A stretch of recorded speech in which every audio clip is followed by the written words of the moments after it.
Apple's transition to its own silicon has dramatically shifted the computing world, blending powerful performance with exceptional efficiency. Since debuting the M1 chip in 2020, the company has steadily moved away from Intel, setting new standards across their product lineup, including the Mac Mini. For a long time, the Mac Mini was considered a compact and cost-effective way to enter the Apple ecosystem.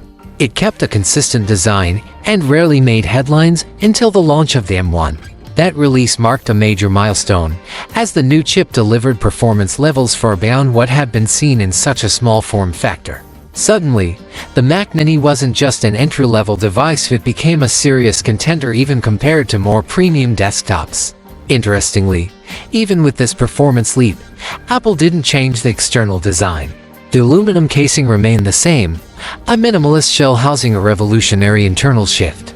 It wasn't until 2024 that Apple finally gave the Mac Mini a visual refresh with the M4 model. This version introduced a sleeker and more modern look, bearing resemblance to the Mac Studio, and it was clearly designed with creatives and professionals in mind. The smaller footprint and updated aesthetics made it even more appealing for those who needed power without the bulk. Now, all eyes are on what comes next, the M5. Building on the success of the M1 and M4, this next-generation chip is expected to take things up another level. One of the standout features of the M5 will be its enhanced graphics capabilities. While the M4 offered a 10-core GPU, the M5 is rumored to ship with a 12-core GPU in the base model, and up to 18 cores in a Pro version. This kind of power could make a real difference for users working in demanding environments like 3D rendering, video production, or game development. In terms of memory, the M5 Mini will likely start at 16 GB of LPDDR5X RAM, offering faster data access and better handling of intensive tasks.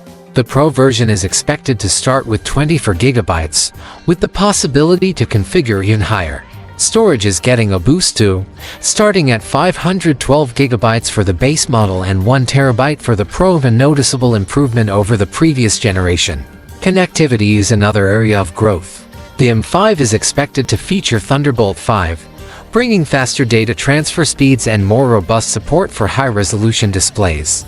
Wi-Fi 7 is also on the table, offering improved wireless performance that could benefit professionals working in cloud environments or remote collaboration setups. While a complete redesign might not be in the works, Apple is expected to make slight adjustments to the device's form. The chassis might be a bit thinner, and internal cooling improvements will help keep things running smoothly even under heavy workloads. There's also speculation about new finishes, with a sleek space black variant potentially joining the lineup. As for when to expect the M5 Mac Mini, a late 2025 launch is looking most likely, just in time for the holiday season. Pricing should be consistent with past models.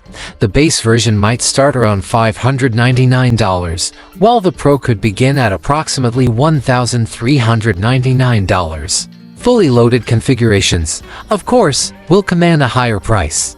For those still using an Intel-based Mac Mini or an M1 model, the M5 will represent a huge step forward. The improved GPU, faster RAM, and better storage and connectivity make it a compelling upgrade. But if you're already on an M4, the decision is more nuanced. Unless you specifically need the extra GPU horsepower or next-gen ports and wireless speeds, sticking with the M4 might still serve you well. Ultimately, the M5 isn't just about raw power, it's a continuation of Apple's strategy to unify its devices with custom silicon. It's not only about speed, it's about creating an ecosystem where everything works together seamlessly. Add in better energy efficiency and a continued focus on sustainability, and the M5 Mac Mini looks like it's set to keep Apple at the cutting edge of desktop computing.